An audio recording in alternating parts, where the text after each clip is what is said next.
À, ini lain la sokar phát lo.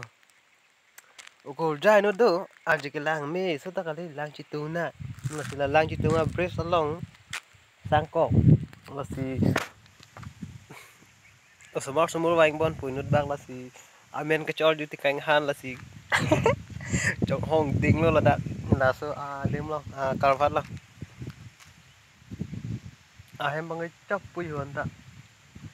Hodak si do amo ni ke bang ta nang lang unding la si.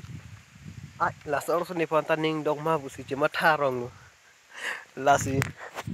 la neligari lo che pasang kok la si ing Hong Kong ya lo yo ho la ke chenam nan ta dai dola akol jang atum ke cha ho thek long le ni chum ta ve mal kha prang na ke ho la si ni ke dok te kang I lo ni ta ho so akol jang phan yo ko so lo jor ju dam de choi mal ho ta de ke ni ko so lo ho e phu no thu si lo nang bak lang po cha ho a chi chi bala anta ho la ke thi ulo he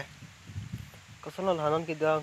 cái vàng có ở dưới tây cang để chơi mà thật để là ý phương nó đạt lên này thì cái này cái nến hông là bộ bọn ta bằng hồng nè nhưng đọc tây cang ít luôn ta hông để hỏi là sao vlog bằng cái log history mà thế ở son cái ở juji pu là số ở đây lọ là si lan vật nàng bên đi chót pu lan một cái bọc lăng ấy luôn đam ấy luôn rồi thét đi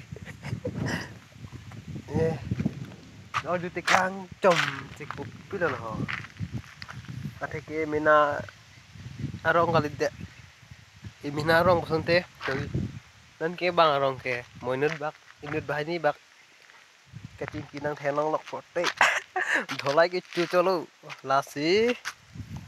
osumar le nut bak laki bang takali kadorkar hut pu bang na bang liju ta ni la pui chong hore pu moinut bak bang nanti amen chong kido aju vek ji lama te ke hem dam de